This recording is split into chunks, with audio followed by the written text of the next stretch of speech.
Saudara, Israel resmi bergabung ke Board of Peace atau Dewan Perdamaian bentukan Presiden Amerika Serikat Donald Trump. Bergabungnya Israel ke Board of Peace diresmikan saat kunjungan Perdana Menteri Benjamin Netanyahu ke Washington. Saat bertemu Menteri Luar Negeri Amerika, Marco Rubio, Netanyahu menandatangani keanggotaan Dewan Perdamaian.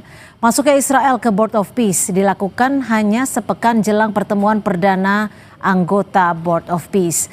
Rencananya KTT Perdana Board of Peace akan digelar di Washington DC pada 19 Februari mendatang.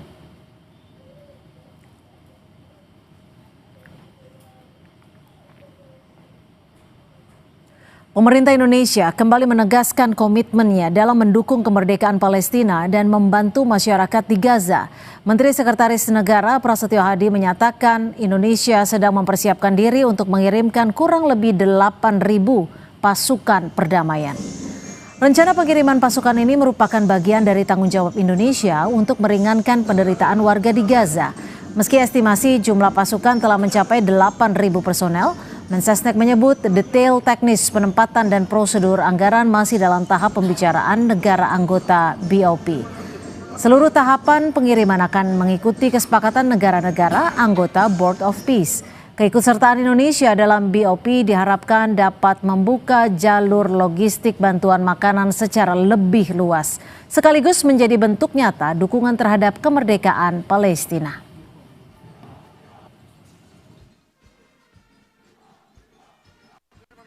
Yang dikirim belum, sedang dibicarakan, tapi ada kemungkinan kita akan kurang lebih di angka 8.000 itu. Kalau lokasi totalnya kurang lebih sekitar 20.000. Kalau secara militas negara maksudnya, tapi kalau kita total ya, bukan Indonesia. Mengirim pasukan perdamaian tentu itu sebagai sebuah komitmen. Itu akan kita lakukan. Kan yang pasti adalah berkenaan dengan masalah BOP serta dengan seluruh turunan teknisnya. Ini kan bagian dari komitmen bangsa kita. Tentu yang pertama kan kita mengiyakan pengakuan kemerdekaan kepada bangsa Palestina. Yang kedua, bagaimana kita melakukan upaya untuk bisa membantu masyarakat di Gaza. Makanya kemudian kita Indonesia beserta dengan 7 negara Muslim yang lain memutuskan untuk bergabung di Board of Peace tersebut. Setidaknya itu kita berharap akan mengurangi eskalasi konflik yang ada di Gaza, sehingga saudara-saudara kita berkurangi penderitaannya. Apa implikasi bergabungnya Israel ke Board of Peace Presiden Trump? Bagaimana sebagai sesama anggota BOP, Indonesia akan mengantisipasi lobi-lobi Israel di Board of Peace yang bisa merugikan Palestina? Kita bahas bersama tenaga ahli utama KSP Ulta Levina Nababan dan juga guru besar sejarah dan geopolitik Timur Tengah Universitas Indonesia Yon Mahmudi. Selamat malam Mbak Ulta dan Bang Yon, terima kasih sudah bergabung bersama kami di Sapa Indonesia malam. Selamat malam, terima kasih. Ya. Selamat malam, terima kasih Mbak. Ya, saya ke Mbak Ulta terlebih dahulu. Mbak Ulta, ini artinya Indonesia sudah tahu ya kalau Israel resmi berada di BOP bentukan Presiden Trump. Apakah Indonesia sudah tahu sebelum atau sesudah ini baru tahu? Oke, baik Mbak. Sebenarnya pertanyaannya bukan sebelum atau sesudah kita sudah tahu, tetapi memang kondisi ini memang bukan kondisi yang ideal. Secara emosional juga pasti masyarakat kita mempertanyakan itu. Tetapi dalam kondisi Israel sebagai negara yang resmi dan mempunyai kedudukan di UN, kita sudah mengantisipasi bahwa Israel akan masuk ke dalam Board of Peace, inisiasi dari Amerika Serikat, terutama dekatnya hubungan antara dua negara ini. Bang Yon, jika ini bukan kondisi yang ideal, lalu apa implikasi masuknya Israel ke BOP Trump, di mana Indonesia juga sudah berkomitmen ke situ? Ulangi kembali, Mbak. Enggak, ke Bang Yon. Oh iya. Silakan Ulangi lagi Mbak tadi Ya, agak kurang Bang Yon, kita jelas. tahu kalau tadi Mbak Ulta dari KSP juga sudah menyatakan bahwa memang ini mungkin bukan kondisi yang ideal karena Israel ada di dalam Board of Peace bentukan Trump. Lalu apa sebenarnya implikasi masuknya Israel ke Board of Peace bentukan Trump ini? Apakah bisa merugikan perjuangan Palestina dan juga komitmen Indonesia untuk tetap membela kemerdekaan Palestina? Ya memang ini akan menjadi tantangan besar ya bagi Indonesia ketika masuk dalam BOP dan Israel menjadi anggota BOP karena ini kan Dewan Perdamaian ya, sementara Israel sendiri sebagai pihak yang terlibat di dalam konflik kemudian juga ya melakukan apa tindakan-tindakan yang itu sebenarnya tidak sesuai ya dengan persepsi publik internasional. Nah, ketika masuk di dalam BOP, maka tentu ini menjadi tantangan besar ya bagi negara-negara yang ada di BOP, termasuk Indonesia. Maka tentu kalau dalam perspektif Israel, ya Israel menginginkan sesuai dengan apa yang dituntut sebagai kepentingan dari Israel ya, karena kan Netanyahu sendiri kan berulang-ulang kali bahwa tidak akan ada perdamaian itu ya dengan cara memberikan kemerdekaan kepada rakyat Palestina. Ini kan sebagai hambatan ya barrier yang akan terjadi sementara Amerika sendiri dalam posisi ini kan juga tidak kuat juga supportnya kepada two state solution, tetapi pada satu aspek kita ketahui bahwa memiliki kedekatan dengan Israel. Maka di sini tentu negara-negara yang bergabung ya terutama negara-negara Arab, dunia Islam dan Indonesia termasuk di dalamnya adalah kemudian memperkuat posisi karena dengan masuknya Israel walaupun tentu pasti sudah diantisipasi ya karena ini kan diundang ya diminta oleh Amerika, maka hal ini saya kira ya akan menjadi tantangan besar yang dihadapi agar BOP sendiri tidak menjadi sebagai sarana legitimasi atas tindakan yang dilakukan oleh Israel. Dan perdamaian itu kan tidak sekedar ya berkaitan dengan rekonstruksi tetapi menyelesaikan root cause-nya ya, masalah dasar yaitu pendudukan. Nah ini saya kira ganjalan besar tapi ya memang the show must go on ya harus dihadapi dengan realitas yang ada itu. Mbak Ulta, ini kan masih banyak pertanyaan dari sejumlah pihak. Dengan bergabungnya Israel, ini juga memicu kekhawatiran akan berdampak tentunya pada posisi di kubu pro-Palestina di BOP. Bagaimana setidaknya meyakinkan bahwa Indonesia mampu menghadapi lobi-lobi Israel terkait dengan Palestina di BOP? Oke, mohon izin ya Mbak, sebenarnya suaranya putus-putus. Saya yakin Pak Yon juga merasakan bahwa sinyalnya kurang bagus dari sana.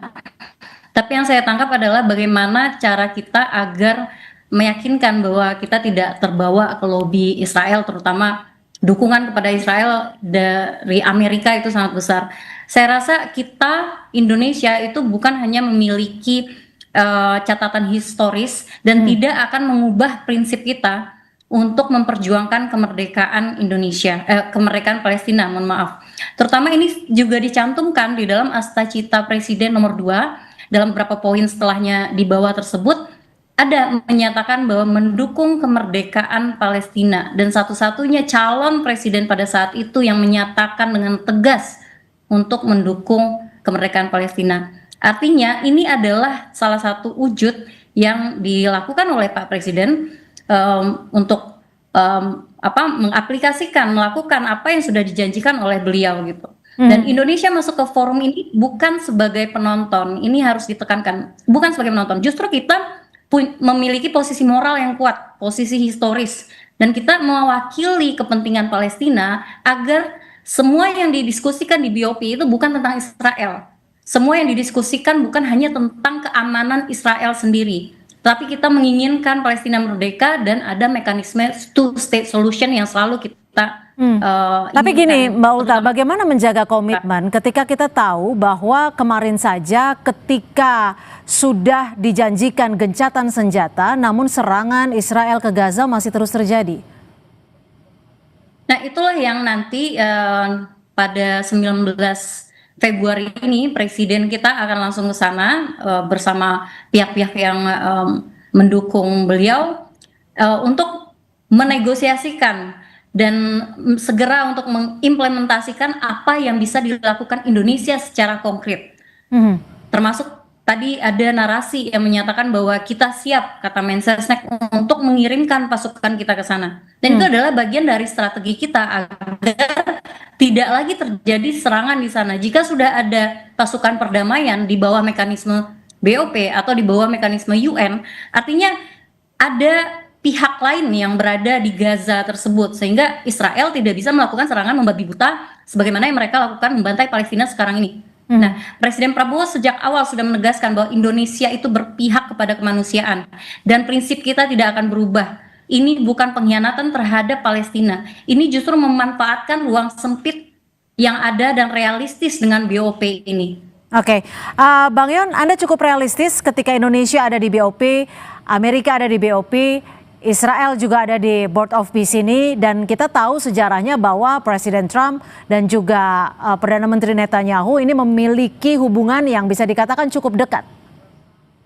Ya tentu kan memang pada akhirnya kan pendekatannya lebih ke pendekatan realistis ya, melihat realitas yang sudah ada di depan mata, kemudian apa yang bisa dilakukan oleh Indonesia dengan berbagai macam catatan ya tentang Israel yang memiliki hubungan dekat dengan Amerika. Nah, dengan BOP, dengan bergabungnya Israel, ini kan juga kita ada catatan ya sebagai contoh bahwa Israel sebelumnya ya menolak ya Turki dan Qatar untuk masuk ke dalam BOP ya. Tapi kan pada akhirnya kemudian Turki dan Qatar masuk. Ini berarti memang ada konstelasi lain yang membuat sebenarnya posisi dari Israel juga tidak ya betul-betul menguasai panggung kalau katakan BOP sebagai panggung. Kan di situ ada Turki, ada Qatar, kemudian ada Saudi, Pakistan yang mereka memang punya posisi mendukung adanya two state solution. Jadi tidak ada normalisasi kalau tidak ada kemerdekaan Palestina. Nah, pada satu sisi tentu hadirnya Indonesia tidak boleh netral gitu ya, harus kemudian berpihak kepada perjuangan Palestina dan bergabung dengan negara-negara yang memiliki suara yang sama sehingga bisa digunakan sebagai kekuatan untuk menekan Israel. Nah, dari satu sisi inilah saya kira yang bisa dimainkan, karena biar bagaimanapun juga kita harus memiliki planning yang jelas gitu, karena pasti apapun bisa terjadi dalam waktu singkat, apalagi Israel pasti sudah punya rencana-rencana. Nah, untuk implementasi realisasi dari dukungan terhadap rakyat Palestina kemerdekaan itu juga saya kira ya memang harus well prepare ya, agar kita tidak terjebak ya, karena kan banyak juga itu jebakan-jebakan oleh Israel dan dalam sejarahnya memang Israel sering menggunakan cara-cara yang itu kemudian bisa merugikan Palestina. Nah, hal lain saya kira yang harus digarisbawahi bahwa Indonesia ya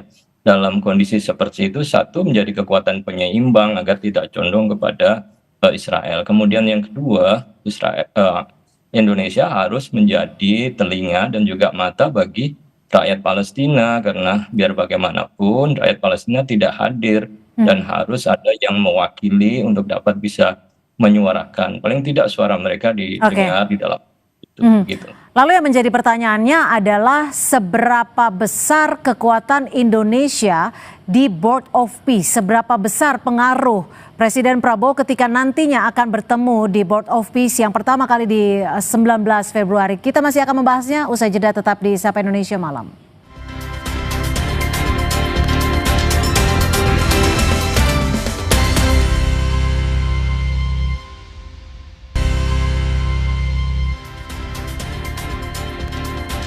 Terima kasih Anda masih bersama kami di Sapa Indonesia Malam, dan saya masih bersama dengan Pak Yon Mahmudi, Guru Besar Sejarah dan Geopolitik Timur Tengah UI, dan juga Mbak Ulta Lovena Nababan, tenaga ahli utama KSP. Kita masih membahas, jika tadi Pak Yon sudah menjelaskan bahwa bisa saja Israel sudah menyiapkan sejumlah rencana cukup matang apa yang akan dilakukan, perannya seberapa besar di Board of Peace bentukan Trump. Lalu apakah Indonesia sudah cukup matang dan juga sudah memiliki rencana besar perannya di Board of Peace untuk membela, setidaknya menjadikan kemerdekaan di Palestina? Apa saja yang sudah direncanakan pemerintah Indonesia di BOP ini, Mbak Ulta? Ya, baik Mbak. Untuk rencana detailnya ini sudah dikaji oleh Kementerian Luar Negeri, dipimpin oleh Pak Sugiono, dan Tapi mungkin nanti karena ada diskusi di tanggal 19 Februari ini, itulah yang akan didiskusikan. Tapi Apa yang akan besar disampaikan pemerintah Indonesia ataupun perwakilan Indonesia di sana? Ya, untuk agenda detailnya kami belum di KSP belum mengetahui, tetapi yang kami ketahui adalah bahwa ada beberapa hal yang akan dinegosiasikan terkait Board of Peace ini. Dan salah satunya mungkin secara umum adalah tentang bagaimana kita mendeploy pasukan kita ke sana, terutama untuk medis dan ZENI gitu. Tapi pertanyaan inti dari yang pertanyaan Mbak tadi adalah seberapa besar pengaruh Indonesia kemudian di BOP dengan tekanan yang besar, dan terutama negara inisiasi ini adalah Amerika Serikat yang perkawinannya dengan Israel ini sangat erat gitu kan. Dan saya ingin menegaskan bahwa kita tidak boleh meng-underestimate negara kita sendiri. Kita mayoritas muslim terbesar sedunia. Suara kita itulah kenapa kita penting berada di Board of Peace ini. Dan itulah kenapa Presiden Trump sendiri mungkin yang menginginkan dan melobi, bukan kita yang melobi kepada Presiden Trump untuk kita menjadi bagian ini, tapi memang ada simbiosis mutualisme di sini, dan kita melihat ini adalah cara yang paling realistis gitu. Pertama itu Mbak, kita bisa menjadi legitimasi moral karena historis kita panjang, dan posisi geopolitik kita sangat penting. Kita anggota G20, kita pemimpin de facto di ASEAN, dan representasi penting dari Global South. Artinya kita diperhitungkan di dalam BOP ini. Pak Yon, bagaimana menurut Anda? Apakah peran Indonesia bisa cukup diperhitungkan di Board of Peace? Singkat saja. Ya, saya kira itu kan akhirnya menjadi komitmen kita ya, dengan berbagai macam label yang diberikan kepada kita, negara besar dan lain sebagainya, maka tentu itu menjadi kewajiban Presiden Indonesia untuk membawa aspirasi, karena biar bagaimanapun suara luar negeri, kebijakan luar negeri itu harus merepresentasikan suara domestik ya, karena ini kan dukungan penuh. Dan kalau itu kemudian dukungan penuh diberikan oleh rakyat Indonesia, diberikan kepada Pak Prabowo, maka tugas Pak Prabowo untuk kemudian bisa menunaikan amanah itu. Dan sebagaimana beliau mengatakan, apabila ternyata tidak sesuai dengan aspirasi bangsa Indonesia, sewaktu-waktu kan Indonesia bisa menarik diri. Nah, ini saya kira ya komitmen yang tentu ya harus terus dipegang begitu. Baik, terima kasih Pak Yon Mahmudi, Guru Besar Sejarah dan Geopolitik Timur Tengah Universitas Indonesia, dan juga Mbak Ulta, terima kasih tenaga ahli KSP sudah berbagi perspektif di Sapa Indonesia Malam. Selamat malam. Selamat malam. Terima kasih Mbak.